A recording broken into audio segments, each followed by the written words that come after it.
Atlantis has always had a king. Now it needs something more. But what could be greater than a king? A hero.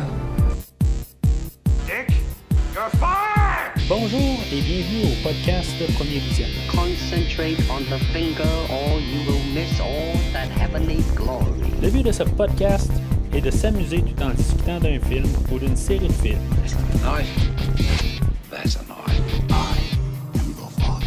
Il est important de prendre en note que si vous n'avez pas encore écouté le film discuté aujourd'hui, je vais le spoiler complètement. Bonne écoute.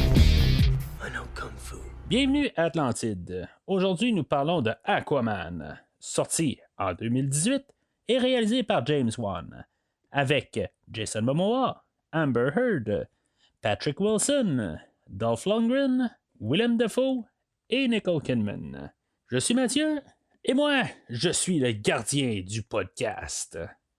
Alors, bienvenue dans l'univers DC, parce qu'on couvre tous les films live-action de l'univers de DC Comics. Aujourd'hui, on est rendu officiellement à l'épisode 29. Oui, il y a eu quelques bonus au courant du temps. Ben, c'est comme officiellement le 29e podcast que je fais pour cette série-là. Là, il y a un film de Suicide Squad qui est sorti là, il y a genre 2 semaines. Que je vais couvrir là, dans le fond, que je vais être rendu là, dans le podcast. Là, finalement, j'ai juste eu un contre-temps pour y aller. Puis finalement, c'est ça, je vais le faire là, quand je suis rendu là. De toute façon, là, dans les prochaines semaines, ou en tout cas, quand je vais couvrir là, les prochains là, de toute la série, là, que ce soit le prochain film d'Harley Quinn. Celui-là, je ne l'ai pas vu. Fait qu'en même temps, c'est ça, avec Suicide Squad, tout ça. Fait que ça va être mieux que j'aille vu là, aussi le prochain film avec Harley Quinn. Puis il y a le dernier Wonder Woman aussi que j'ai pas vu encore. Fait qu'en même temps, je pouvais pas vraiment sauter d'étape rendue là. Fait que c'est ce que j'avais fait avec Justice League là, de Zack Snyder. Là, je pourrais pas vraiment, là, pas du tout. Fait que c'est ce qui m'amène, là, dans le fond, à essayer là, d'avancer un petit peu, puis parler d'Aquaman aujourd'hui. Juste avant de commencer à parler du film proprement, j'aimerais juste parler de 2 choses. De un, peut-être que vous avez remarqué, j'espère que ça paraît pas trop, mais je suis pogné un petit peu avec les allergies, fait que ça se peut que des fois je parle un petit peu du nez. En tout cas, je vais essayer là, autant que possible là, de me garder clair, mais ça se peut que des fois que je parle un petit peu bizarrement parce que je suis un petit peu dans les allergies en ce moment, fait que je m'en excuse. Sincèrement, c'est juste que je suis coincé tout simplement. Deuxièmement, j'aimerais ça parler du site internet premiervisionnement.com. Si c'est la première fois que vous rendez là, ou que vous écoutez le podcast, rendez-vous sur le site de premiervisionnement.com et vous allez pouvoir voir dans le fond tout ce qui a été fait là, auparavant là, dans la série là, des DC. Dans le fond, les 28 films avant le film d'aujourd'hui. Plus les bonus, en tout cas, vous allez voir ça sur provisionnement.com. En même temps, vous pouvez voir les autres séries que j'ai couvertes au courant des années, là, que ce soit les Terminator, les Halloween, puis même toute la série là, des James Bond, là, qu'on commençait pas mal à avancer. Là, on est rendu là, au milieu de l'ère de Pierce Brosnan, mais il reste juste dans le fond là, juste 2 films à compléter, puis après ça on part avec Daniel Craig et on s'en va directement au nouveau film là, de James Bond. On va parler aussi prochainement dans quelques mois de Halloween, le nouveau film, fait que ça s'en vient au podcast dans les prochains mois. Mais rendez-vous sur premiervisionnement.com pour pouvoir aussi trier, là, parce que là aussi j'ai recommencé les Star Trek la semaine passée. Fait que ça fait beaucoup de podcasts là, par semaine. Dans le fond, je m'attends pas à ce que vous les écoutez toutes. C'est pour ça un peu que le site internet est là pour pouvoir trier toutes les séries. Puis vous pouvez voir exactement où est-ce qu'on est rendu dans certaines rétrospectives. Fait que en même temps, c'est ça un peu aussi le but du site, c'est de tout classer parce que quand ça sort, ça sort en bundle, tout ça. C'est sûr que j'espère que vous écoutez tout ce que je sors, mais en même temps, je comprends que des fois, il y a peut-être le Star Trek ou les films de James Bond, c'est peut-être pas votre tasse de thé. Fait que je comprends que vous voulez sauter un peu, mais avec tout ce qui sort, c'est un bel endroit là, dans le fond là, pour pouvoir vous mettre à jour puis savoir exactement où est-ce qu'on est rendu là, si des fois il y a eu un certain manque à quelque part. Là. Alors aujourd'hui, si je me trompe pas, ça va être pas mal comme la fin du Snyderverse aujourd'hui. Zack Snyder n'est pas vraiment beaucoup impliqué là, avec le film d'aujourd'hui. Ben, il y a son implication, oui, mais ça va pas mal terminer là. La DC veut s'en aller carrément là, ailleurs. On veut vraiment s'éloigner. Avec sa version de Justice League, bon, ok, il y avait le décès de sa fille, tout ça, là, qui a fait qu'il a dû s'éloigner du projet. Mais ce projet-là était comme un peu fait à la suite. Mais c'est ça, on veut juste comme un peu s'éloigner là, du côté sombre de Zack Snyder. Puis juste mettre un petit peu plus d'humour, ben, ça avait paru avec le film de Justice League là, de 2017. Si vous écoutez l'épisode d'aujourd'hui en 2032, ben, on parle d'un film qui est sorti avant la version Zack Snyder. On est juste le film après là, la version de 2017 là, qui était comme en guillemets la version Joss Whedon.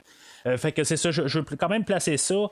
Dans le temps, même aujourd'hui en 2021, ben c'est ça, il faut repasser à ça quand même, qu'on n'est pas après la version de Zack Snyder là, qui était tant attendu. Mais c'est ça, on a essayé là, de faire quelque chose d'autre avec le Marvel là, qui est encore là, à son sommet. Fait que on a essayé de compétitionner avec ce que Marvel fait. Puis c'est ça un peu là, qui va paraître aujourd'hui. Là.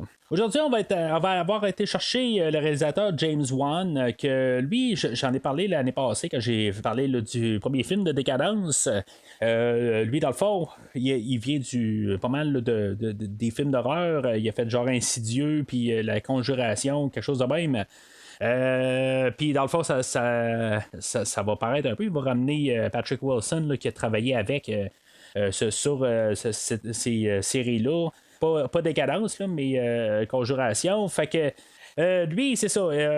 Quelque part, il voulait un peu sortir un peu du royaume de films d'horreur. Fait que il est allé même, je pense qu'il a fait un film là, de Fast and Furious. Puis le film d'aujourd'hui aussi, là, c'est juste quelque chose là, pour pouvoir sortir là, du domaine de l'horreur. Mais la question va être plutôt, est-ce que je comprends que lui, il veut élargir ses horizons, mais est-ce qu'il y a quand même les capacités de faire quelque chose qu'il maîtrisait si bien dans le domaine de l'horreur, que dans le fond, il a fait quand même là, des classiques qui vont devenir, là, je suis pas mal certain, je veux dire, dans le fond, il a fait sa marque là, dans le milieu de l'horreur, que vous aimez ou que vous aimez pas, là, dans le fond, là, la série Décadence ou La Conjuration. Peu importe, c'est quand même là, des films là, qui ont été bien vus, puis en plus, ben, ils ont réussi là, à amener là, des suites, puis c'est ça, dans le fond, là, c'est des séries qui sont devenues quand même assez lucratives. Là. Fait que c'est pour ça que je dis, en bout de ligne, est-ce qu'il était mieux peut-être de rester dans l'horreur? Ou finalement là, élargir ses horizons, tout ça. Fait que c'est quelque chose qu'on va parler là, pas mal aussi là, à la fin du podcast.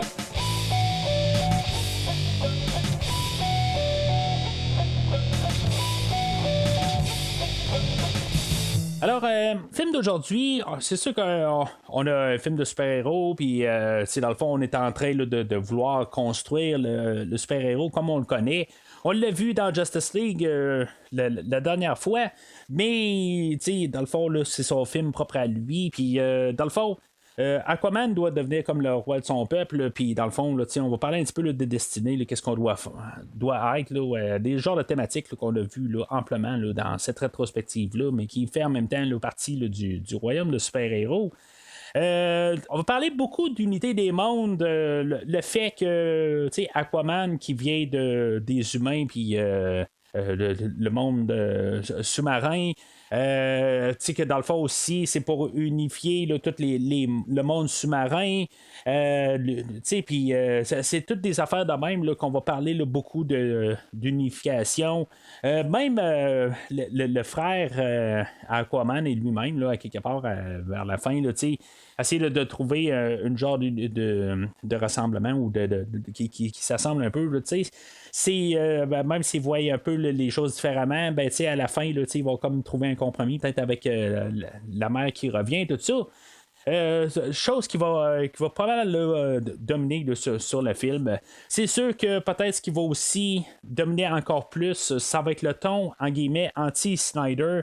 On va essayer là, de vraiment alléger là, le ton du DC Universe. On veut plus que ça soit sombre, on veut qu'on ait un peu des blagues. On va parler un peu là, des blagues là, au courant du film. On va en reparler là, parce que il va en avoir beaucoup pendant le film. Puis on va toujours essayer là, de quand même là, juste être en train de sourire. Après une scène d'action, après n'importe quoi, à chaque fois qu'on essaie d'avoir un peu des scènes un petit peu plus sérieuses, ben on va essayer là, de toujours avoir un genre de petit punch quelque part ou quelque chose juste un petit peu là, humoristique. Fait que c'est ça qu'on essaie de faire aujourd'hui. On va essayer aussi de faire une coupe d'affaires là, de père-fils aussi. On va avoir Aquaman et son père ils vont avoir une relation. Dans le fond, lui, il va manquer, pas assez proche de perdre son père. Mais on va avoir aussi là, le personnage là, de David et son garçon Jesse, où c'est plus l'inverse. David et son père Jesse, fait que eux autres, c'est comme des pirates, tout ça. Puis finalement, ben, le père va se faire tuer là, indirectement par Aquaman. Puis, dans le fond, ça va être un peu l'autre relation, ça va être comme la vengeance, tout ça. Mais, il y a le fait qu'ils ils tiennent les deux à leur père, tout ça. On va le voir un petit peu là, de deux côtés. Est-ce que ça va être bien lancé un peu tout ça? Là, c'est quelque chose qu'on va parler là, dans quelques minutes, là, parce que c'est au début du film. Mais c'est toutes des petites affaires là, qu'on va essayer de jouer là, dans le film d'aujourd'hui.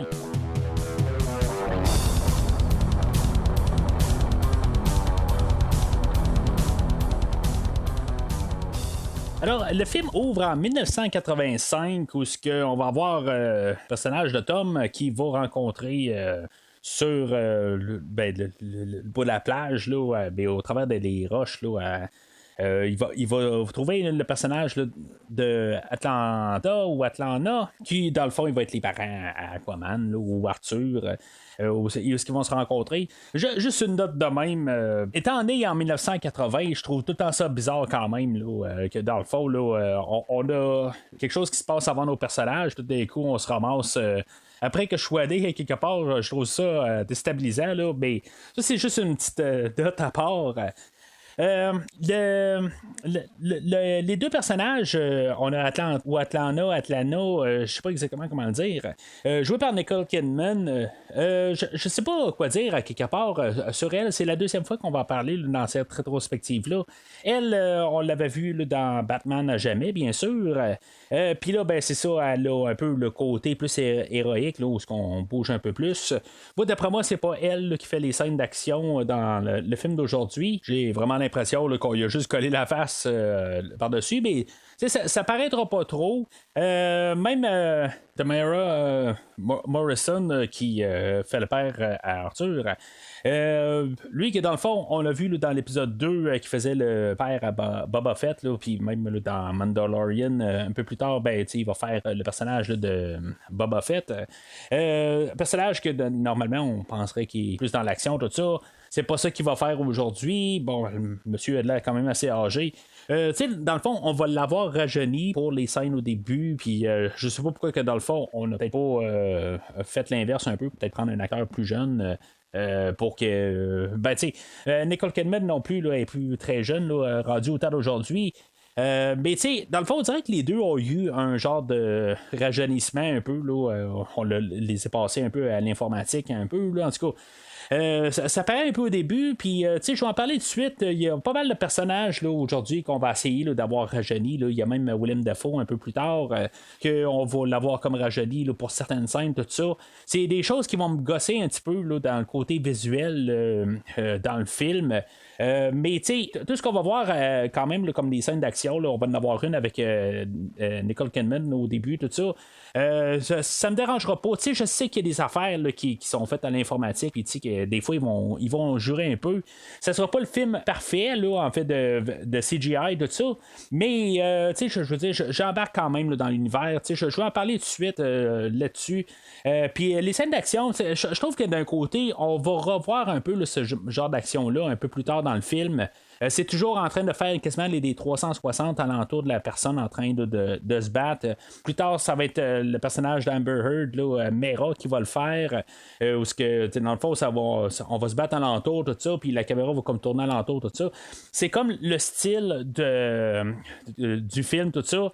Mais quelque part, ça nous embarque dans l'action, puis au lieu de peut-être avoir tout le temps une caméra qui brasse, ben on voit un peu qu'est-ce qui se passe alentour, tout ça. Fait que c'est le style du film.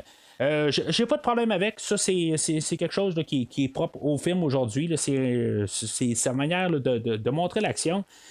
Puis, je veux dire, je trouve que quand même, ça se tient. C'est un peu style matrice, un peu ses bords, là, mais je trouve que c'est la manière, c'est le style, tout ça.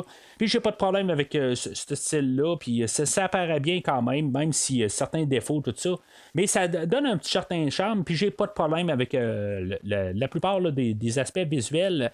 Mais mis à part un peu là, sur les personnages là, qu'on essaie de les rajeunir, tout ça, on dirait que des fois, on n'est pas tout à fait là avec la technologie. Puis on essaye de forcer ça beaucoup là, dans les films là, depuis peut-être 5 ans. On l'avait fait, là, je pense, dans Ant-Man avec le personnage là, de Michael Douglas. Fait quand même un bout de je l'ai vu, tout ça, mais je pense que c'est à partir de là où on dirait qu'on voyait tous des acteurs qu'on voyait là, qui étaient jeunes là, dans les années 80-90. Puis là, ben, on veut comme toutes les rajeunir, puis on le fait à l'informatique, tout ça. Mais tu sais, ils n'ont pas la même face qu'il y avait dans le tête, tout ça. Là, c'est juste comme un genre de fil qui lui met en face ou je sais pas trop quoi. Là, il enlève des rides, là, tout informatique, tout ça. Mais ça jure un petit peu, là, puis des fois ça vient un petit peu tannant à regarder. Pour le choix des acteurs comme parents à Arthur, ben c'est sûr que bon, ils font un beau petit couple, tout ça, mais c'est pas le plus important là-dedans, dans le fond, là, c'est juste pour voir qu'il y a des parents, tout ça, parce que toute la scène du début dure à peu près là, 10 minutes. Là, c'est juste un peu là, un prequel au personnage qu'on a déjà vu. Là. Fait qu'on force pas vraiment là, la note là, à essayer là, d'expliquer qu'est-ce qui s'est passé trop avant. On essaie d'aller vers la suite de le personnage où ce qu'on l'a laissé à la fin de Justice League. L'attaque qui se passe là, dans le fond là, chez le personnage de Tom, dans le fond là, où finalement Atlanta elle va devoir partir de là. Sinon, ben, le roi Orvac va devoir renvoyer encore du monde pour essayer d'aller la chercher. Là, en tout cas. Dans le fond, elle a été promise à se marier avec le roi, puis finalement, ben, elle refuse ça. Fait qu'elle quitte l'endroit, puis finalement, ben, ce qu'on va apprendre un peu plus tard là, dans le film, que finalement, ben, elle a été jetée dans les tranchées. Puis que les créatures là, l'auraient tué, tout ça. Mais tu sais, on le sait pas mal assez tout de suite. Là, je saute un peu là, quelques minutes là, dans le film. Là, je saute peut-être d'une demi-heure. Mais tu sais, quand ils vont en parler, on le sait très clairement là, qu'elle n'est pas morte, tout ça. On voit pas de cadavre, ben on sait que le personnage là, va revenir à quelque part. Là, c'était comme clair à quelque part qu'il devait revenir. Là. Surtout quand. Un peu plus tard, ben, quand on va revoir là, Jason Momoa qui va rencontrer son père sur le quai, puis il va dire ben, je l'attends encore, tout ça. Fait qu'on sait bien qu'à quelque part, ben, elle va revenir à la fin du film pour venir le voir sur le bord du quai. Pour compléter l'introduction, ben, on va voir le jeune Arthur que lui est à l'aquarium puis qu'on voit qu'il est capable de parler aux animaux. Je sais pas si c'était nécessaire comme un intro. Je trouve que ça paraît un petit peu ridicule. Dans le fond, il n'y a pas vraiment de suite à ça. On le voit plus tard de toute façon qu'il est capable de parler aux animaux, aux animaux marins. Puis je trouve qu'un petit peu là, avec le requin, tout ça, avec les poissons qui regardent, tout ça, visuellement, c'est comme une bonne idée, mais je sais pas.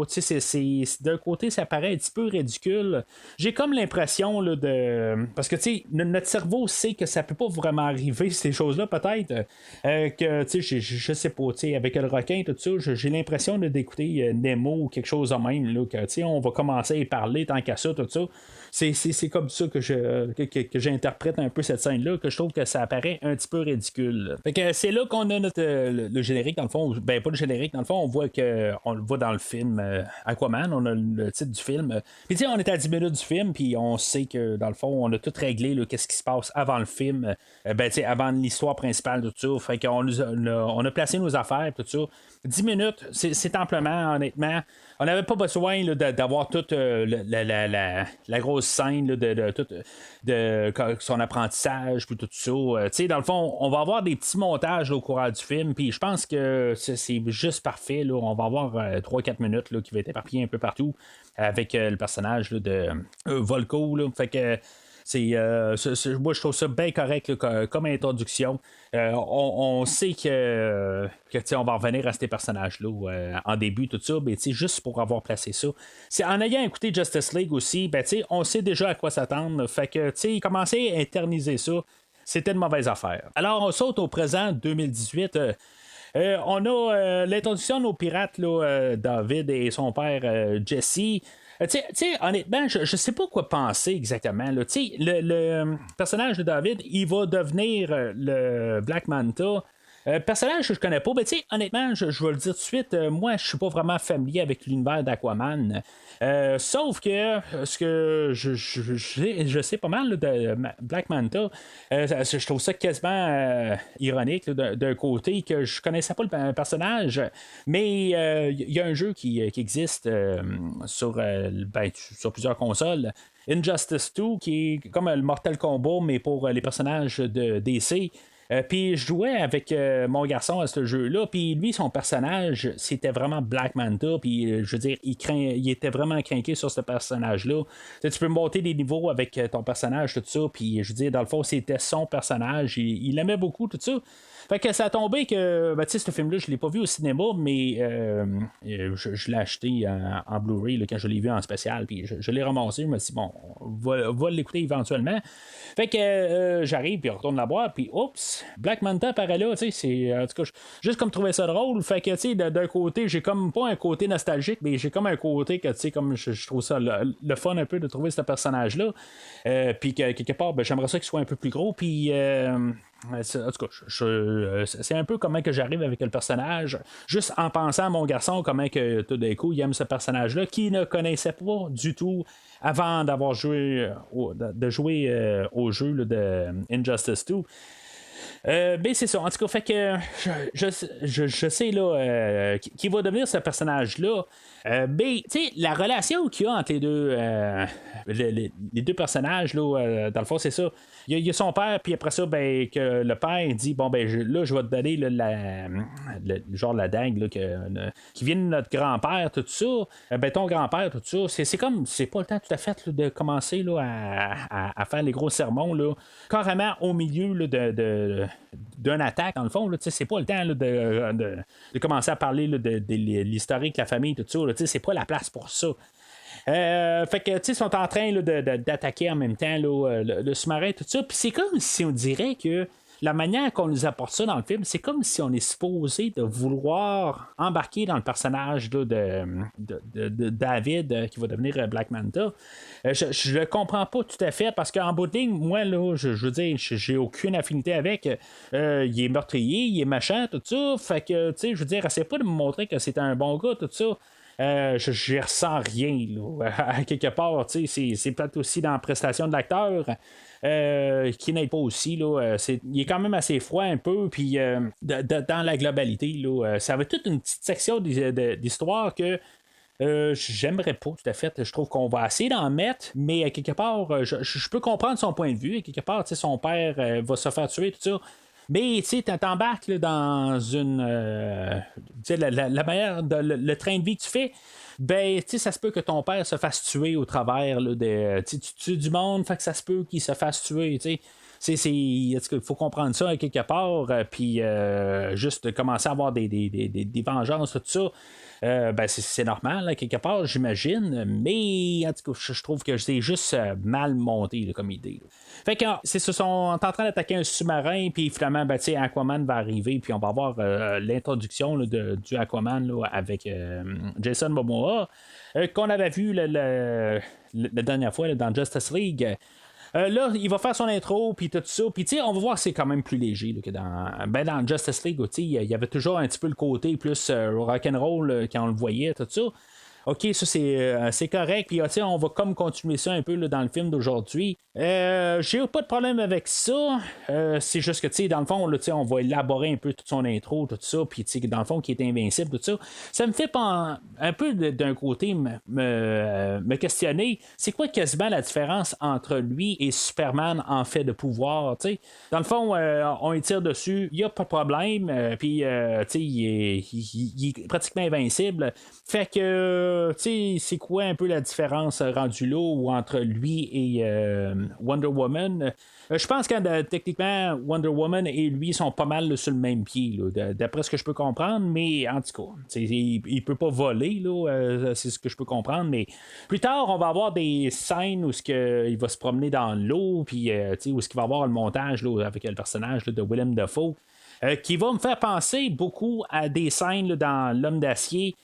Que ce soit quand il va apprendre qu'il peut nager super rapidement dans l'eau, ça me fait penser beaucoup là, à une scène là, dans L'Homme d'acier. Puis même, je pense qu'on voulait aller chercher un certain élément de L'Homme d'acier, mais le mettre un petit peu moins sombre que L'Homme d'acier, là, dans le fond, de la manière qu'elle avait été.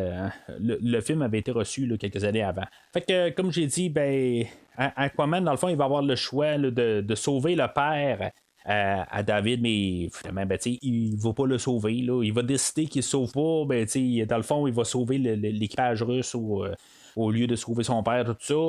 C'est correct en bout de ligue. Là. Il a fait un choix. C'est comme un petit peu. Je sais pas. C'est juste qu'il aurait fallu peut-être élaborer un petit peu plus là-dessus du côté là, d'Aquaman là, pendant le film. C'est comme il le fait, il a fait son choix puis tout ça, puis c'est le genre d'affaire qu'on n'a jamais vraiment vu là, dans un film de super-héros là, comme idée, là, dans le fond, de juste laisser mourir quelqu'un de même. Bon, on pourrait dire que techniquement, là, dans la fin là, de Batman, le commencement, oui, il a laissé mourir là, Deckard. C'est pas nécessairement là, aussi direct que dans le film d'aujourd'hui. Parce que, on voit là, qu'avec tout ce que Aquaman est capable d'encaisser, c'est pas ce que Batman est capable d'encaisser. Il était capable, dans le fond, de le sauver puis l'amener là, à la justice. Là. Fait que dans le fond, il va juste comme les laisser mourir carrément là, dans le sous-marin. Là, c'est un petit peu une drôle de manière quand même là, de présenter le personnage d'Aquaman. Fait que dans le fond, il rentre puis il va sauver les Russes, puis l'autre côté, le restant là, crevé là, dans le sous-marin. Fait que, tu sais, dans le côté, ça lui donne comme un côté là, comme de vengeance ou quelque chose de même là, qui veulent un peu là, se venger là, sur Aquaman, mais tu sais, le côté, je veux dire, il était quand même en train là, d'attaquer là, un sous-marin russe, tout ça. Bon, je comprends que c'est pas une affaire pour dire, bon, nous autres, on était les machins, puis c'est normal, là. Puis il faut oublier ça, le fait d'Aquaman, là, il avait raison. Je sais que ça peut pas arriver, mais je pense qu'il y aurait eu une manière là, d'apporter ça que, je dis que Aquaman soit pas sorti puis en laissant mourir du monde. Là, je pense que c'est plus ça. Le sachant très bien, je veux dire. Fait que on voit que Tom il est toujours en train là, d'attendre Atlanta sur son quai, tout ça, puis après ça, Aquaman va aller. Je vais juste dire ça de même. Il y a des fois je vais dire Arthur, puis des fois je vais dire Aquaman. En tout cas, vous savez que c'est les deux la même personne. Je m'excuse des fois, là, c'est plus simple des fois, là, qu'est-ce qui me passe par la tête, je suis bien désolé. Fait que, ils vont aller dans un bar, puis ils vont, dans le fond, on voit que les deux ont encore, ils s'entendent très bien ensemble. C'est pas tout le temps le cas là, pour certains super-héros, qu'il y a toujours des conflits, tout ça, mais on voit que ça va très bien. Là, il y a dans le bar, il y a du monde qui va arriver en arrière d'Aquaman, puis ils vont vouloir peut-être, on est supposé penser que peut-être qu'ils vont vouloir se battre avec, mais finalement, ils veulent prendre des photos avec. Puis, je pense qu'on veut voir que le personnage là, d'Aquaman est quelque chose d'autre que le super-héros normal. Dans le fond, là, il est comme en train de s'amuser avec les autres, en train de prendre des photos, puis tout ça. Je pense que c'est une bonne affaire, dans le fond. C'est pour essayer de démarquer le personnage. Puis je pense qu'on s'efforce là, d'essayer de trouver des manières là, pour voir qu'on n'a pas affaire à Wonder Woman, qu'on n'a pas affaire à Batman, qu'on n'a pas affaire à Superman. Tu sais, que lui, c'est vraiment un autre personnage que, dans le fond, qu'il essaie de s'amuser dans la vie, puis c'est sûr que le côté là, moral bon, mettons, il peut rester un petit peu douteux avec ce qu'on a vu au début, mais on voit que c'est un personnage là, qui essaie d'avoir du fun. C'est là qu'on va avoir l'introduction là, du roi Orm, qui est le demi-frère à Aquaman, que lui, dans le fond, il veut prendre là, la place à Aquaman, ou dans le fond qui a déjà son poste, là, c'est lui qui va qui fait comme régner sur son royaume. Puis que dans le fond, il veut régner sur tous les royaumes marins. Lui, il va essayer de faire des alliances avec d'autres peuples. Puis finalement, pour essayer là, de éventuellement là, prendre le contrôle de le monde terrestre. Par la suite, dans le fond, c'est quasiment un plan là, de méchant standard. Là, joué par Patrick Wilson, le personnage de Orm, j'ai un petit peu de misère. Honnêtement, là, je sais pas, c'est pas le grand des grands acteurs, quelque part. Il me dérange pas là, dans les autres films là, de James Wan, mais dans le film d'aujourd'hui, je pense que c'est pas un acteur qui est capable là, d'aller chercher là, la grandiosité qu'on essaie de nous montrer là, avec le personnage là, du roi Orm. Puis c'est ça que j'ai un petit peu de misère à quelque part. On est supposé là, des fois de se dire que le méchant doit être aussi gros que notre héros, tout ça, pour pouvoir un peu comprendre là, toute l'histoire complète, c'est bon là, d'avoir un bon méchant. Puis c'est là un peu qu'il y a une grosse faille là, du côté là, de Patrick Wilson. Dans le film là, d'Aquaman, honnêtement, j'ai beaucoup de la misère embarquée là, avec la menace de ce personnage-là. Je ne sais pas si c'est avec ses cheveux blonds ou son apparence tout carrément. Puis juste sa prestation, j'ai juste la misère d'embarquer là, avec la menace, puis il y a quelque chose qui est supposé de dégager. Je ressens quasiment rien là, de son personnage et même de l'acteur. C'est vraiment dommage. C'est là qu'on va avoir aussi le personnage là, qui essaie de créer une alliance. Le personnage de Nereux joué par Dolph Lundgren, j'ai pas de problème avec Dolph Lundgren, j'ai jamais eu de problème avec Dolph Lundgren, acteur que j'aime bien voir à l'écran. Lui, dans le fond, c'est le père au personnage là, de Mera qui va suivre Aquaman là, tout le long du film. Mais en tout cas, on va en reparler là, dans quelques minutes. Toute cette séquence-là, dans l'eau, puis on voit là, tous les monstres marins, comme des requins, puis toutes sortes de monstres, tout ça. T'sais. J'aime quand même là, tout le rendu là, de qu'est-ce qu'on voit le côté visuel. Comme j'ai dit tantôt, dans toutes ces scènes-là, j'adore ça. Oui, des fois, ça jure un petit peu, mais j'aime beaucoup ça quand même. Là. Je trouve que, qu'est-ce qu'on a voulu créer comme univers, je trouve que visuellement, là, on a réussi là, sur cet aspect-là. Là, il y a une attaque de sous-marin qui va, dans le fond, où qu'on va voir un peu là, d'action, puis où ce qu'il va avoir, le roi Orm va essayer aussi d'utiliser ça comme pour faire une alliance avec le personnage là, de Nereux. Je sais pas si c'est vraiment planifié du roi Orm, dans le fond, là, l'attaque de sous-marin. Je pense que c'est ça, dans le fond, puis le personnage là, de David, là, on sait qu'ils sont en alliance ensemble là, avec le roi Orm, puis pour essayer là, de monter là, tous les royaumes ensemble pour montrer qu'il y a une menace là, du monde extérieur ou le monde terrestre. Je pense que c'est ça, mais c'est pas tout à fait clair. Là. En tout cas, moi, la manière que je voyais ça, là, je pense que c'est ça. Parce qu'en bout de ligne, on voit pas exactement si, maintenant il y a du monde là, sur le sous-marin, tout ça. Fait que, en tout cas, je pense que c'est ça. Mais en même temps, c'est pour montrer là, l'introduction de nos personnages. Puis encore un peu montrer de l'action. C'est pas un film qui va manquer d'action. Je veux dire, il y a à chaque 10 minutes, il y a tout le temps quelque chose là, pour bouger. Là. Puis c'est correct. Rendu là, c'est un film d'action. Puis on veut voir nos personnages, là, nos super-héros en action. On a eu là, les derniers films, là, justement, depuis, depuis le début du Snyderverse, où on a beaucoup là, de discours, où on parle beaucoup, tout ça. Fait que là, je pense qu'on essaie là, de faire quelque chose là, de plus, plus léger, puis peut-être plus moins de parler, puis plus bouger. Là. On a l'introduction là, du personnage de Mera, qui est la fille de Nerus, qui est jouée par Amber Heard. Honnêtement, j'embarque pas non plus avec elle. Je pense que c'est encore un autre personnage là, qui est là pour le look, pour paraître bien à côté là, de Jason Momoa, mais je suis même pas sûr que la chimie marche bien là, entre les deux personnages. Elle, dans le fond, quand on la voit, est en train là, d'essayer là, d'approcher le personnage là, d'Aquaman pour essayer là, de le ramener là, dans le monde marin, puis c'est dans le fond là, qui essaie là, d'aller rechercher son trône pour pouvoir guider le peuple, parce que on sait là, qu'il y a une grande guerre qui s'en vient, fait que on veut essayer là, de le ramener. Mais c'est ça, ça marche pas là, la chimie entre les deux. Puis je pense que c'est ça d'un côté, il faut pas que la chimie marche trop. Je pense que c'est ça un peu le but de l'idée. Mais malheureusement, quand ça va devoir marcher un peu plus tard dans le film, ben c'est pas, ça marchera pas. Là. Mais en tout cas, fait que on a Aquaman là, qui retourne à la maison avec son père, que son père il est endormi dans l'auto, il est trop chaud, puis finalement, il y a une grosse vague, puis dans le fond, c'est juste un peu là, pour voir encore un peu d'action, tout ça.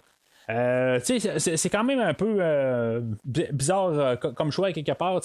On veut montrer quand même que le père Aquaman va survivre à quelque part. Puis pour voir un peu les pouvoirs à Mera, je pense que c'est ça qu'on voulait montrer d'un côté. Quand on voit le personnage de Tom mort, ben on se dit que. Puis après ça, ben, dans le fond, qu'il se fait réanimer. On se dit, bon, ben ok, c'est beau, on n'en verra plus ce personnage-là, ou il tombera plus dans une position où il peut mourir. Là. Tant qu'à moi, là, tu peux pas avoir vraiment un personnage, tu le sauves, puis après ça, ben, quelques minutes plus tard, tu essaies de le tuer, ou tu le tues finalement. Ça se fait pas tout à fait. Fait que, il est comme rendu protégé. Rendu au début du film, est-ce que c'est une bonne affaire? Je sais pas si ça l'est. Mais en tout cas, ça, c'est sûr qu'après ça, le film là, va s'en aller carrément là, ailleurs. Là. On ne restera plus à la maison d'Aquaman. Mais ça va comme un peu pousser Aquaman, dans le fond, à suivre Mera. Puis que, dans le fond, il va sauter là, dans la mer. Puis finalement, il va essayer là, de confronter là, son frère. Parce que c'est comme à partir de lui là, que la vague avait commencé, là, dans le fond, là, juste pour pouvoir créer là, des ronds marins. Puis essayer là, de faire de la destruction. Là, il va y avoir comme une genre de coupure assez étrange. Là, où c'est là où Aquaman va se rappeler qu'il peut nager. Puis il va avoir comme un flashback avec. Le personnage de Volko, qui est joué par Willem Dafoe. Je n'ai pas vraiment de problème avec Willem Dafoe dans son personnage, mais encore là, je ne suis pas à 100% à bord. C'est vraiment bizarre le casting dans le film aujourd'hui. J'avais pas de problème avec les parents là, d'Arthur, j'ai pas de problème avec Jason Momoa. Je trouve qu'il embarque très bien avec son personnage. Je pense qu'il embarque quasiment mieux que dans le personnage là, que quelqu'un l'a fait là, dans Justice League. Il est à l'aise, il va bien avec le film qu'on présente. Je pense que c'est ça aussi là, qu'il faut prendre en ligne de compte. Mais c'est ça, c'est comme tout le monde alentour que j'ai un petit peu de misère. C'est ça qui est dommage.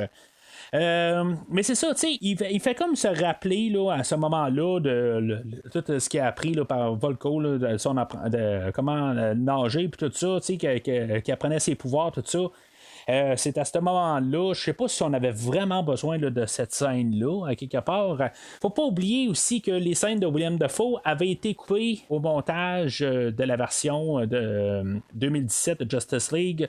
Fait que je sais pas si on voulait comme un peu s'excuser quasiment là, à l'acteur d'un côté, puis on se dit on va mettre un maximum là, dans le montage aujourd'hui. Je sais pas, mais il y a beaucoup de scènes là-dedans qui sont non nécessaires. Il y a la scène où ils sont sur la plage, puis il est en train de montrer comment utiliser son trident, puis c'est comme tellement nono comme idée, puis c'est tellement.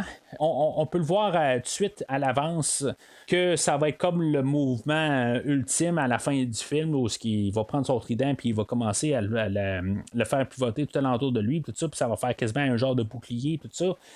C'est nono comme idée, là, mais c'est comme ça rapporte genre au film de Karate Kid là, de genre 1985, là, en tout cas dans ces eaux-là, où ce qu'on voit comme une passe, tout ça, puis qui dit là, on sait que c'est là, comme la passe ultime là, pour la fin du film, tout ça. Il y a eu plusieurs exemples là, avec les films au courant des années, là, puis il y en avait eu aussi avant, là, tout ça. Là, je suis pas en train de dire que le Karate Kid, là, c'est la première fois qu'on a vu ça, mais c'est juste en voyant là, l'idée. Mais on sait tout de suite que dans le fond, ça va être le coup, comme le Joker là, dans le jeu là, d'Aquaman là, à la fin du film. Là. Mais c'est ça, je veux dire, c'est comme trop flagrant. Là. C'est juste ça un petit peu comme, que j'ai comme problème. Alors, Mera, elle va avoir comme son véhicule pour se rendre là, à Atlantide, puis elle va embarquer Arthur, bien sûr. Puis, on va se sentir dans genre Blade Runner 2049, là, qui est sorti l'année précédente, où, dans le fond, tout est illuminé, tout ça.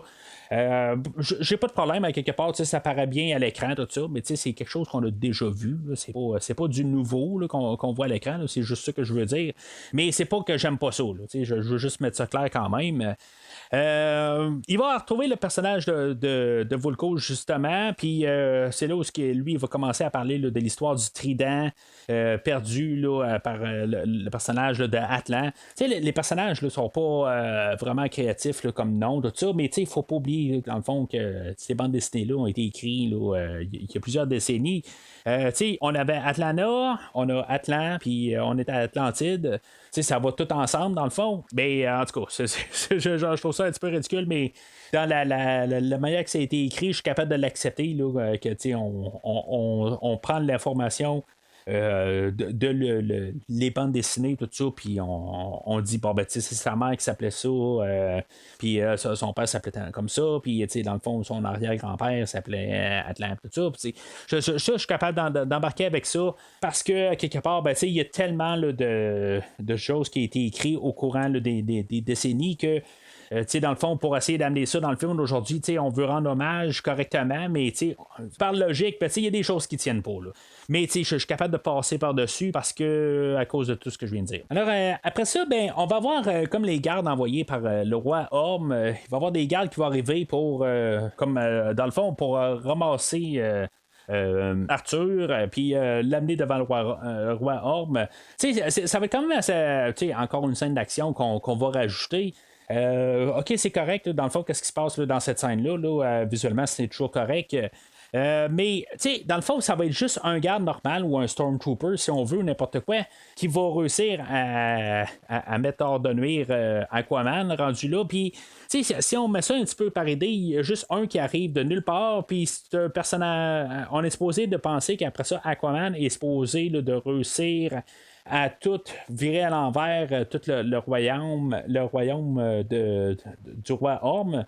C'est juste comme idée, à quelque part, je comprends que si maintenant il y aurait un gros cheminement, tout ça, ça va, mais il s'est fait battre par un personnage là, qu'on connaît pas du tout. Puis à quelque part, ben, en l'espace de quelques heures, il va pouvoir comme tout trouver la force pour être un grand guerrier, puis tout mener un peuple. Je sais pas, c'est juste l'idée marche un petit peu bizarrement. Je comprends que quelque part, qu'est-ce qu'on voulait faire, c'est réussir à l'amener devant le roi Orm. D'une manière, on devait comme juste le mettre hors d'état de nuire. Mais pourquoi que c'était pas le personnage là, de Nerus qui est arrivé pour justement l'assommer ou quelque chose en même?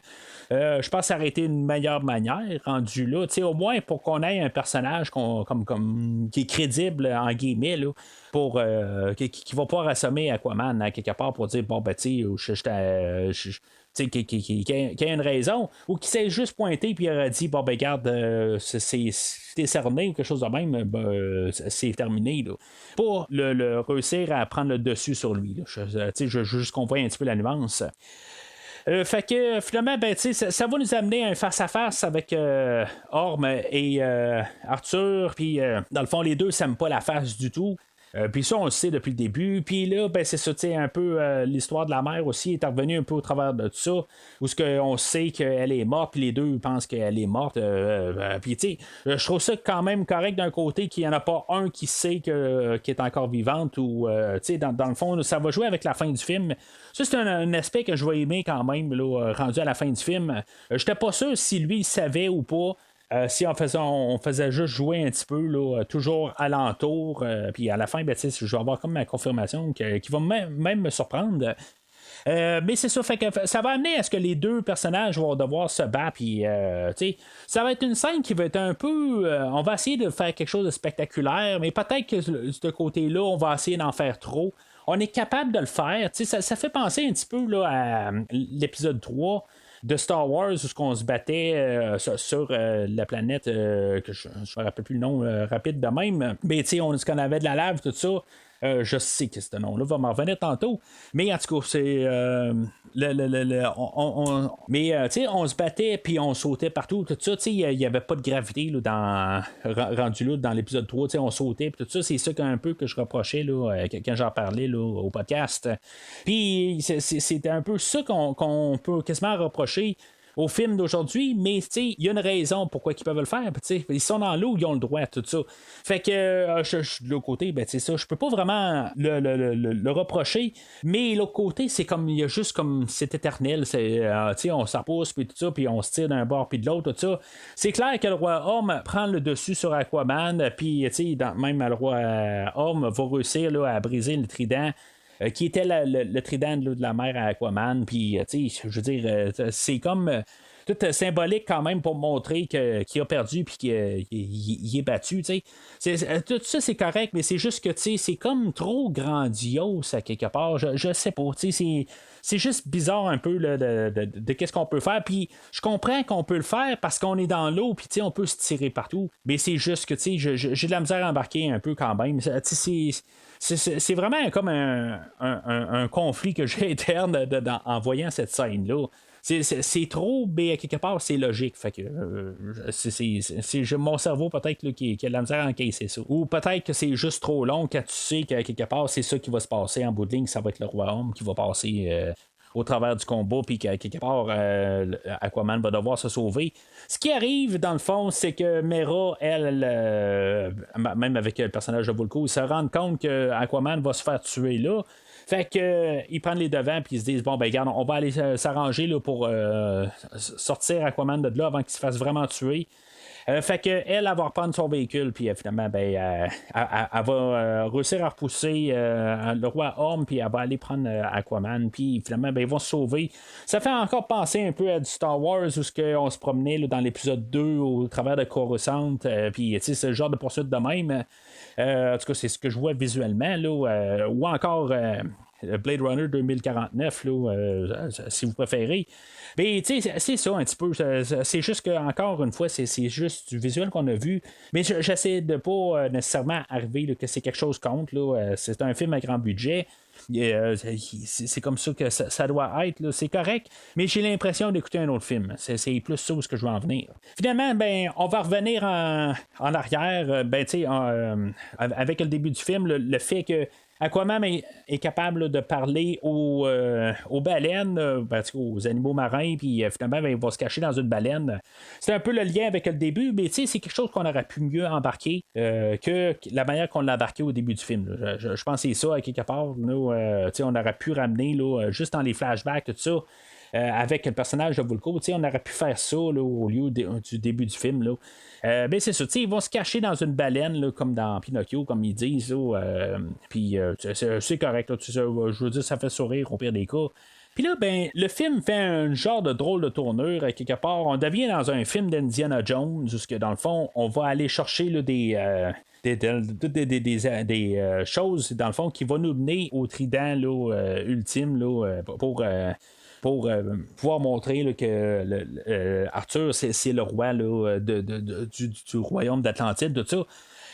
Fait que ça va les amener là, au désert du Sahara, puis finalement, il va y avoir quand même un peu là, il faut comprendre un peu là, que peut-être là, l'amitié entre Mera et Aquaman, là, ben, ça s'améliore tout ça, puis que dans le fond, sans dire qu'ils veulent avoir des rapprochements, tout ça, c'est pas ça que je veux dire, mais quelque part, que je veux dire, ils commencent à s'entendre mieux. Là, c'est ça qu'il faut comprendre là, dans toutes ces scènes-là, là, même quand on va être rendu en Italie, tout ça, que ça commence à fusionner un peu leur histoire.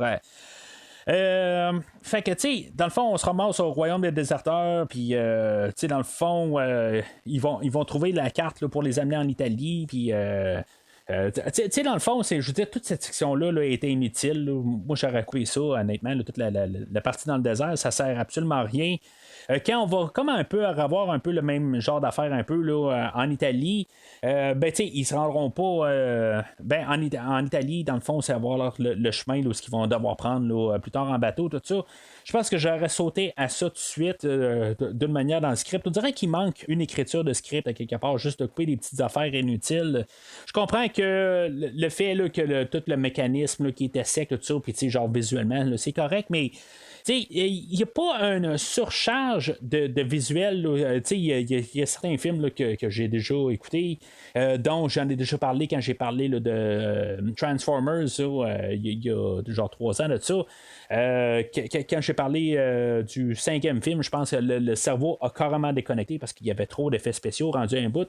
On va frôler ça un petit peu dans le film d'aujourd'hui, là, mais on va être loin de ça quand même. Là, je veux dire, ce film-là, c'était dans c'est comme j'ai dépassé le point de non-retour à un certain point. Là. Mais c'est ça, quelque part, juste pour faire quasiment des effets spéciaux, pour faire des effets spéciaux, là, c'est ça que ça a l'air à un certain point. Puis, genre la goutte qu'il a besoin, là, pour genre la sueur d'Aquaman pour faire partir le système, tout ça.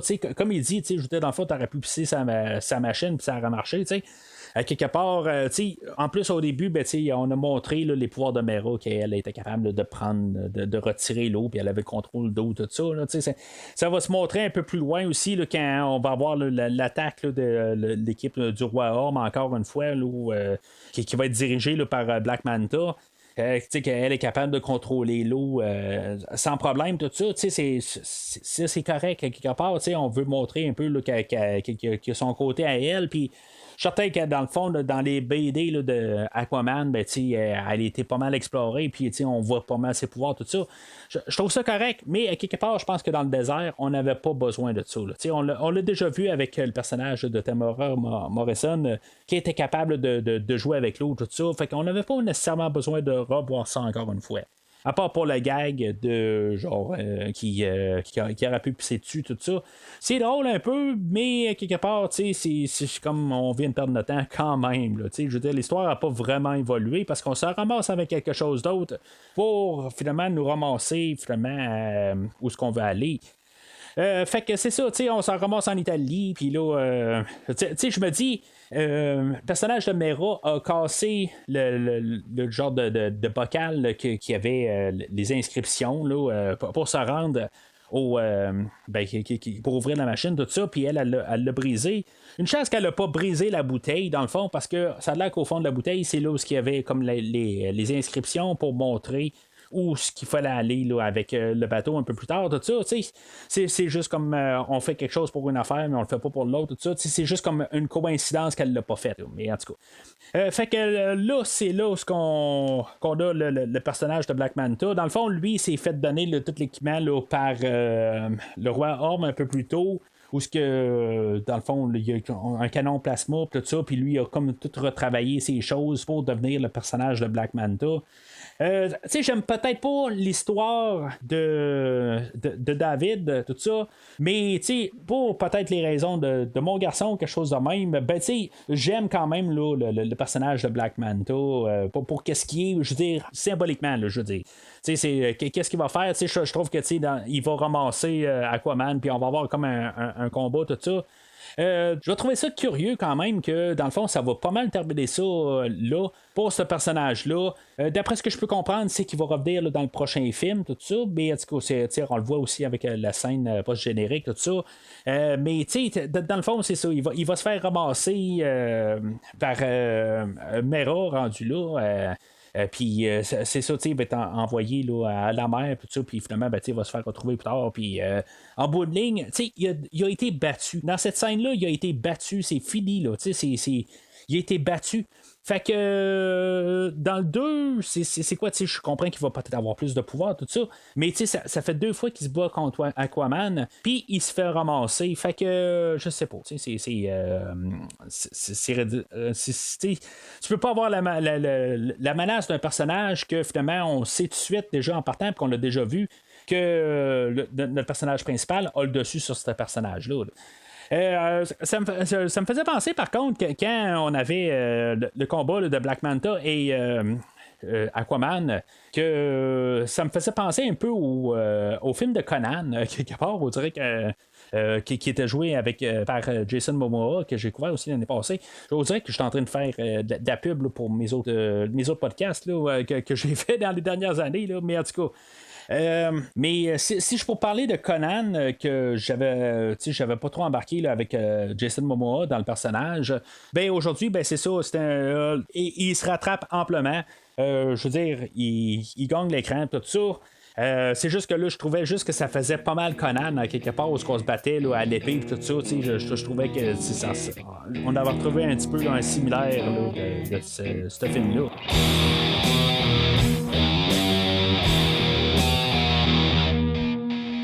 Fait que Mera, elle se rend compte là, que le bracelet qu'elle a sur elle, là, que c'était fait donner par le roi Homme, là, c'était ça qui avait été utilisé là, pour les traquer et les trouver. Fait que elle va le briser, là, puis finalement, ils vont partir en bateau. Aquaman était bien blessé, fait que dans le fond, il n'y a pas vraiment là, de retomber de ça. Il va juste se réveiller sur le bateau, puis finalement, ils vont se ramasser là, à l'endroit où ils s'en vont. C'est où ce qu'on a les tranchées dans le fond, puis on va voir les créatures des tranchées qui font penser aux les créatures là, de Black Lagoon, le vieux film là, de la Universal. C'est exactement ce que j'ai pensé en les voyant. Là. On les avait vus un petit peu plus tôt là, quand on nous expliquait là, tous les royaumes qu'il y avait là, dans Atlantide, là, tout ça, mais là on les voit là, en pleine action. C'est une bonne petite scène dans le fond sur le bateau, tout ça. On essaie de montrer un petit peu de suspense, mais il n'y en a pas du tout. Il n'y a pas d'horreur. C'est l'endroit où j'aurais peut-être vu quelqu'un justement qui venait du côté.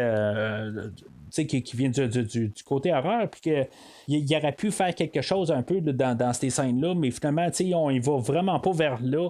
On y va toujours un petit peu là, sur le côté là, d'action, tout ça. Ça marche pareil. Puis visuellement, quand il prend les torches, puis il saute dans l'eau, puis on voit tous les monstres comme les suivre, tout ça. Chose qu'on a déjà vu là, genre visuellement là, dans les Star Wars ou dans les derniers Star Trek, tout ça. Chose qu'on peut faire en informatique. Fait que, encore une fois, j'ai comme un peu juste l'impression de déjà vu, juste en voyant les plans. Je trouve que je me répète, mais c'est ça, quelque part, que je ressens là, en voyant ce film-là. Fait que finalement, ils vont réussir à trouver un genre de portail qui va les amener là, dans les tranchées. Puis, qu'est-ce qu'on s'attend à voir là? Ben, finalement, c'est ça. On voit que le personnage qui a sauvé le personnage de Mera, ben, finalement, là, ça donne à être nul autre que la mère de Aquaman. On savait que ça allait arriver quelque part. On se demandait juste quand est-ce que, finalement, Nicole Kidman allait revenir dans le film. Puis c'était juste c'est une question de temps. Mais, dans le fond, elle ne sert pas à grand-chose. Dans le fond, c'est juste pour renouer un peu avec son garçon, tout ça, puis pointer, dans le fond, regarde, dans le fond, le trident, il est là-bas. Fait que Aquaman va sauter dans la chute, puis finalement, il va se ramasser dans une genre de grotte, puis on va avoir un genre de gros monstre là-dedans.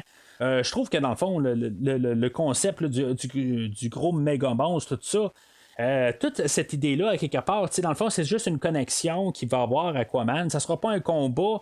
J'aurais trouvé ça un petit peu ridicule comme combat, à quelque part. Je veux dire, la créature est gigantesque. Puis, dans le fond, c'est juste c'est une conversation. C'est un petit peu nono comme idée, pareil, quand on se dit juste j'avais besoin de parler à quelqu'un, puis t'es la première personne qui me parle. Fait que c'est beau, je te laisse essayer avec le trident, là, tu sais. C'est un peu nono comme idée, puis, je dis, on a déjà vu des affaires de nous, mais je veux dire, je suis capable de passer par-dessus ça. On a vu amplement là, des combats là, depuis le début du film qu'on n'a plus besoin vraiment là, d'en mettre d'autres. On commence à être passé là, 1h30, là, on est rendu à peu près à 1h45 du film, fait que c'est peut-être le temps là, de commencer à fermer le film, puis avoir une autre scène d'action là, de combattre contre le monstre, tout ça. Je pense pas que c'était nécessairement là, une bonne idée. Je pense qu'on voulait mettre dans le fond un combat contre un genre là, d'une version zombie là, du roi Atlantide. Mais si mettons c'était juste le roi Atlantide, puis après ça on a le combat contre le roi Orm là, une vingtaine de minutes plus tard, tout ça. Ça aurait été un petit peu répétitif. Puis on avait eu le combat contre Black Manta, là, genre 20 minutes avant. Fait que, tu sais, je pense que le fait qu'on est allé là-dessus, je pense que c'était la meilleure idée là, qu'on pouvait faire là-dessus. Pendant ce temps-là, ben, on a le roi Orm que lui est en train là, d'avoir tout monté certains peuples de l'Atlantide, puis que dans le fond, il veut finir là, de conquérir là, les autres peuples pour finalement là, accéder là, dans le fond, pouvoir monter son armée là, pour pouvoir monter là, au royaume terrestre. Puis pendant ce temps-là, ben, ça fait penser à genre au Hobbit, la bataille des 5 armées. Là, je veux dire, c'est juste grandiose. Là, ça l'attaque partout. Là, en tout cas, c'est encore un genre d'aspect déjà vu.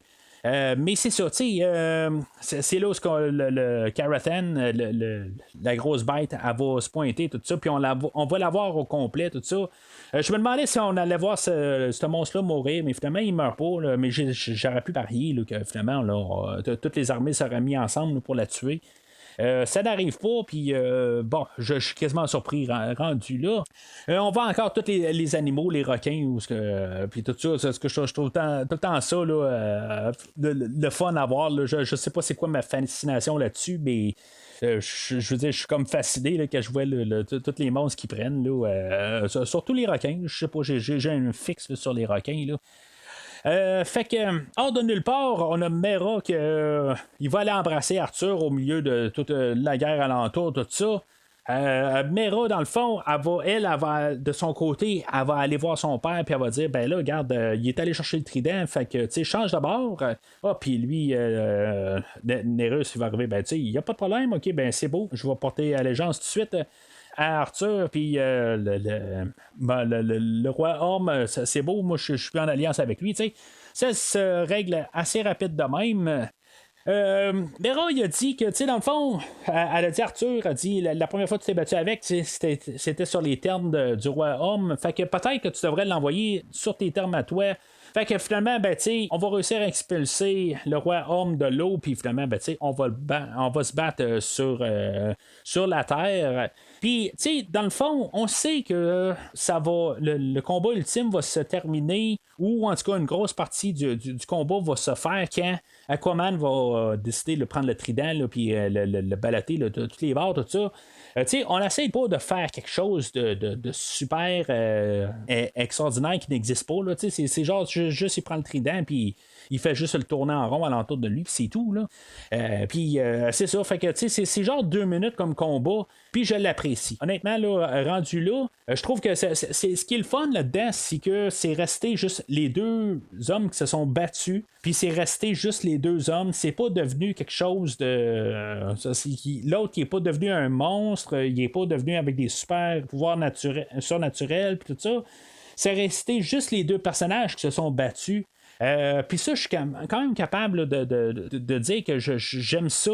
À la fin d'un film où je veux dire, tout était tout grandiose, tout ça, puis qu'on est comme devenu un petit peu plus intime comme dernier combat final pour régler le problème. C'est le genre d'affaire que, tu sais, je me rappelle pas quel film exactement qu'on a eu, mais souvent j'apprécie ça quand on devient tout intime à la fin du film, malgré le film qui était super explosif. Fait que finalement, ben c'est ça. Aquaman va réussir à battre le roi Orm. Il va réussir à casser son trident. Dans le fond, c'est vraiment pour faire un parallèle avec le combat au milieu du film. Puis finalement, ben Quand Arthur, lui, il ne voudra pas le tuer parce que c'est pas un assassin, mais il va laisser du monde quand même mourir dans des sous-marins, mais tout ça, en tout cas, il est pas vraiment prêt à tuer son frère. Puis ça tombe bien que, dans le fond, sa mère, elle arrive pour dire, ben moi, c'est fini, là, tu sais, je veux dire, on arrête là, de s'entretuer. On va s'unir maintenant, puis elle arrive juste au bon moment. Puis, dans le fond, là, le film, là, il se boucle tellement vite. Dans le fond, le roi Arthur, dans le fond, il va arriver, puis il va juste prendre ce qui revient, dans le fond. Le trône, puis ça va être pas mal terminé pour lui, rendu là. Ça va être pas mal terminé pour le film. On va voir que Temuera Morrison, il est encore en train d'attendre le personnage d'Atlanta sur le quai, puis finalement, elle va être là. Fait que, tu sais, dans le fond, ça finit bien de ce côté-là. Puis, tu sais, dans le fond, le film finit là assez abruptement. Là. C'est vraiment là. En 5 minutes, là, on a tout fermé le film. Je suis quasiment sur le choc que ça termine super rapide. On tombe au générique, puis on voit plusieurs scènes là, qu'on a vues, des choses qu'on a vues pendant le film, tout ça. Je trouve ça, c'est toutes des miniatures, tout ça. J'aime vraiment ça là, comme visuel. Je suis pas mal sûr d'avoir déjà vu quelque chose là, de même là, dans tel autre film, mais je suis pas trop sûr de ça. Mais j'aime ça. Tout ça pour dire là, que j'aime ça vraiment beaucoup. Là, comme idée, là, juste par concept, puis tout ça, puis la manière que c'est déjà présenté, là, la manière que c'est monté. J'adore vraiment ça. Puis là, ben, c'est ça, on a la scène mi-générique là, avec le Black Manta qui est retrouvé, tout ça, puis finalement, ben, dans mon livre à moi, là, qui va ne servir à rien carrément là, quand on va arriver à Aquaman 2. Pourquoi ramener le personnage dans la suite? Je sais pas à quelle étape. Il va-tu juste être encore le gros bras? Ou, tu sais, la manière que c'est présenté, ça va-tu être le grand méchant là, du deuxième film? Là? Mais en tout cas, ça, là, il va falloir attendre, je pense, l'année prochaine, en 2022 ou en 2023, là, pour avoir la réponse à ça.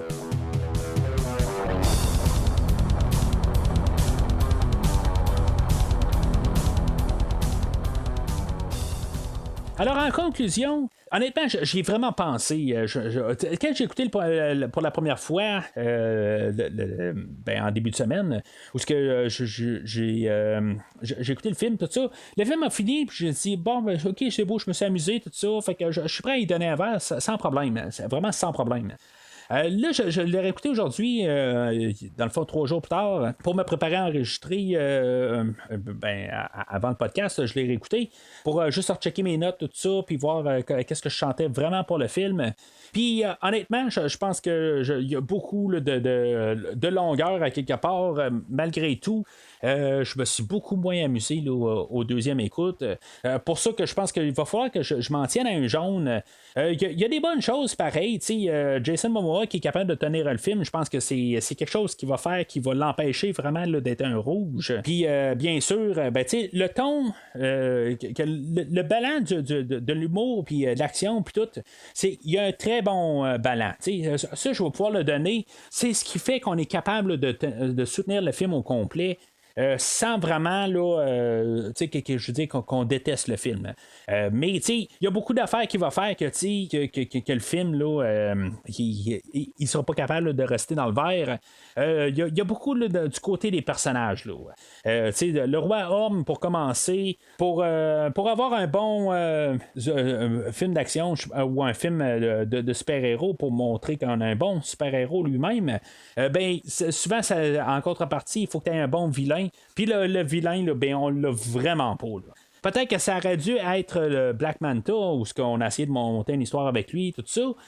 Mais même lui aussi, il tombe à plat. La scène où on a vraiment Black Manta, je veux dire, le personnage là, lui-même, c'est correct, mais c'est juste pour quelques minutes. Dans le fond, toute son histoire, je veux dire, c'est vraiment là, de la boîte, à quelque part. Qu'est-ce qu'on a essayé de faire avec ce personnage-là? Sa quête de vengeance, tout ça, ça tombe à plat en bout de ligne, c'est juste ridicule. On essaie de montrer là, que ce personnage-là, il peut être sérieux, vraiment un danger pour Aquaman, puis vraiment, ça tombe vraiment à plat. Honnêtement, là, le ton du film, il est bien tout ça, mais je pense que perdre un 15 minutes, trouver là, juste quelques scènes, puis les couper, les raccourcir, ou carrément là, comme enlever là, la scène dans le désert, tout ça, juste trouver un 15 minutes de moins dans le film, je pense que ça l'aiderait vraiment énormément au film. Il y a beaucoup de scènes avec Willem Dafoe que j'aurais coupé, dans le fond, là, tout ce qui se passait là, dans le temps. Là. C'est sûr qu'il faudrait trouver une manière là, d'amener là, la super passe là, du tournage de Trident, là, tout ça. Là. Ça, il faudrait trouver une manière, mais c'est tout rendu là. Il y a beaucoup là, de scènes qui sont là pour rien. Je pense que en plus de couper dans le scénario, à quelque part, de retravailler un peu le scénario, peut-être avec une écriture, peut-être qu'il aurait fallu aussi là, du côté là, de l'édition. De peut-être couper là, un 15 minutes puis avoir un film un petit peu plus tight. Je sais que quelque part aussi, si on pense à Justice League 2017 qui était comme reproché, qui était peut-être un petit peu trop court, ce film-là dure 2h15. Dans le fond, on a essayé de juste peut-être trouver un compromis. Ça sent vraiment tomber puis dire que les fans avaient raison, qu'on devait peut-être avoir un Justice League plus long. Mais à quelque part, je pense que ce film-là aurait bénéficié d'être 2 heures. Là. Justice League, c'est normal. On veut embarquer genre 92 personnages dans un film, puis tu veux y donner 2 heures. C'est normal que ça marche pas. Mais là, tu veux juste travailler un personnage, puis ses personnages secondaires. C'est correct en 2 heures. Là, je veux dire, on est capable de comprendre ça. Là, mais on dirait que Warner sont pas capables de comprendre ça. C'est juste ça. Puis ultimement, ce que je pense, puis c'est pas quelque chose que je veux dire vraiment en méchant envers Marvel, mais j'ai l'impression d'écouter plus un film de Marvel que d'écouter un film de DC. Puis, je n'ai pas parlé beaucoup dans la rétrospective là, des films de Marvel. Des fois, je vais faire certaines allusions, tout ça. Comme aujourd'hui, j'ai parlé d'Ant-Man, tout ça, mais aujourd'hui, c'est ça. Le problème, c'est que je pense qu'on perd un peu l'identité de DC. On essaye de juste vraiment embarquer là, dans le moule Marvel, mais je pense que c'est un problème à quelque part. Je pense qu'ils n'essayent pas de faire quelque chose qui est plus propre à DC. On essaie de juste embarquer. Tout est beau, tout finit bien, tout le monde est heureux à la fin du film. Mais c'est ça, je pense, un petit peu le problème un peu dans le film. Je pense qu'il manquait un petit peu plus de risque. Puis c'est ça un peu là, qui fait là, que ce film-là il n'est pas capable là, d'atteindre le vert. Puis que même moi, personnellement, je sais pas quand est-ce que je vais réécouter ce film-là. Je suis pas pressé à la réécouter. Là. Fait que, tu sais, pour James Wan aussi, réalisateur qui a fait 3 films là, de renommée dans le royaume de l'horreur. Moi, honnêtement, je pense qu'il serait mieux de rester dans l'horreur rendu là. Je me rappelle pas là, de son film là, de Fast and Furious, qu'est-ce que ça a de l'air. Puis il en a fait un autre là, dans le film d'action, ou je sais plus trop, mais honnêtement, je pense que il a juste pris des idées de qu'est-ce qu'il a vu là, dans les dernières années, tout ça. Il en a fait un collage. Puis c'est pour ça que j'en ai parlé un peu tout le long du podcast aussi, là, des choses que j'ai déjà vues, tout ça. Puis c'est ça, je veux dire, c'est juste un rassemblement d'idées, mais je pense que lui, personnellement, il n'est pas fait pour aller dans ce domaine-là. Puis c'est pas pour rien que, dans le fond, il n'est pas continué dans le milieu là, du super-héros. Là. Un petit peu en bonus du film d'aujourd'hui, j'ai écouté le film là, Le Trône d'Atlantis, qui est un BD de Aquaman, dans le fond de Justice League, mais plus quasiment concentré sur Aquaman. Je le fais aujourd'hui, dans le fond, je fais juste plus un résumé puis un pot pourri là, de l'idée un peu. Je veux juste en parler parce que je veux pas encore faire un 4e podcast dans une semaine, tout ça. Je trouve que c'est déjà assez surchargé, comme j'ai parlé là, en début là, de l'épisode, tout ça. Fait que à quelque part aussi, j'ai plus le temps rendu là aussi. Ça demande beaucoup là, de faire 3 podcasts dans une semaine. Fait que c'est ça, le film Le Trône de l'Atlantis, c'est pas exactement la même histoire, mais c'est beaucoup les mêmes idées. On va aller rechercher beaucoup les mêmes personnages aussi. On va voir Black Manta là-dedans. Puis honnêtement, je pense que c'est un peu un meilleur film comme film d'Aquaman. À quelque part, je pense que j'aurais aimé ça avoir ce film-là quasiment à l'écran. Ce film-là a été fait genre quelques années avant, là, genre 2011, quelque chose de même, 2013 peut-être, il était avant pas mal le DCU. Mais en même temps, ben, je ne serais pas surpris qu'on va prendre des éléments de tout ça dans le prochain film. Comme on a le personnage là, du roi homme, que lui va tuer sa mère là-dedans. Tout ça, je pense que c'est quelque chose qui va se passer là, dans le prochain film. Je ne sais pas encore, là, mais tout ça. Il y a des aspects de même.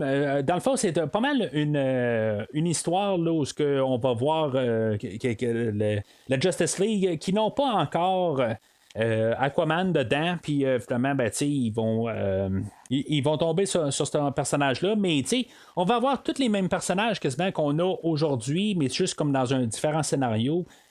Puis, je pense que ça va être mieux apporté là, dans ce film-là de 1h15, comme que la DC font tout le temps, ces films animés-là.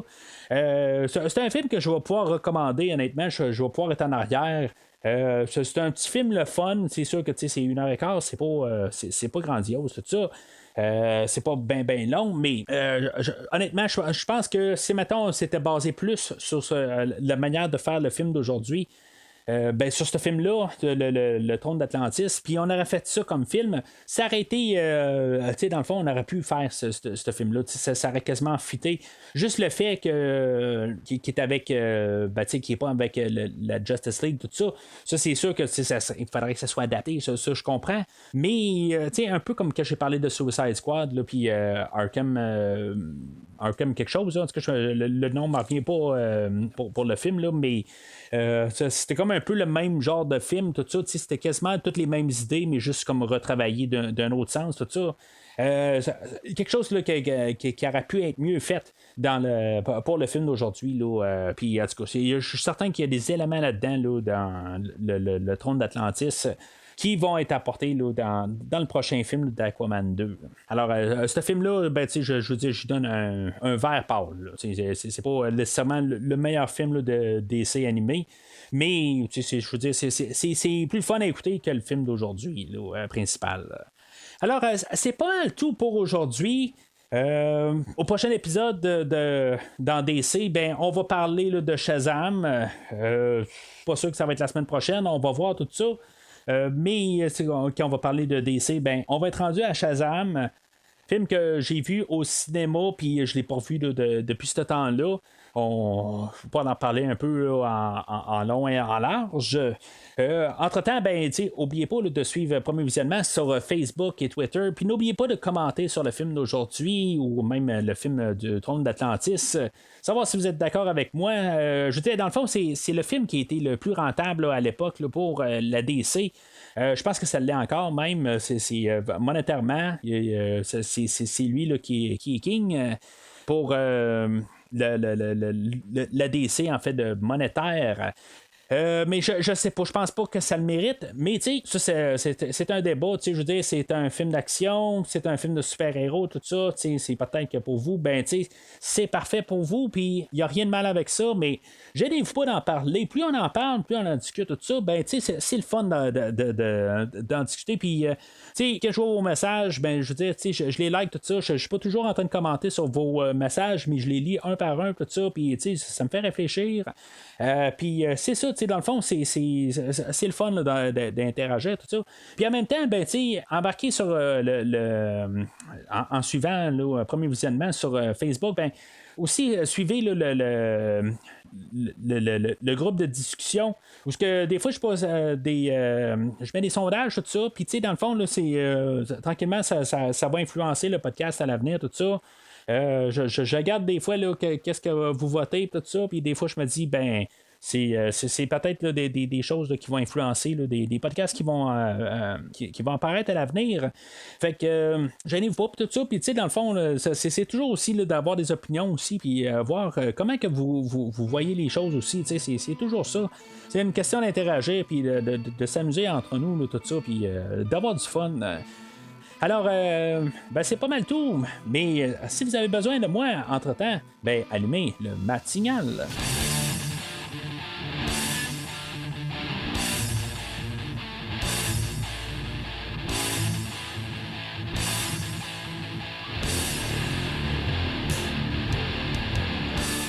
Merci d'avoir écouté cet épisode de Premier Visionnement. J'espère que vous vous êtes bien amusés. Revenez-nous prochainement pour un nouveau podcast sur un nouveau film. Les opinions qui se sont dites sont les miennes et ont pour but de mieux comprendre le film et ou trouver un sujet de discussion et non de servir comme version officielle ou définitive du film discuté ici. N'oubliez pas de suivre la page Facebook de Premier Visionnement pour être informé de nouveaux podcasts. Vous pouvez écouter Premier Visionnement sur plusieurs plateformes, dont Spotify, YouTube et Stitcher. Merci et au prochain épisode.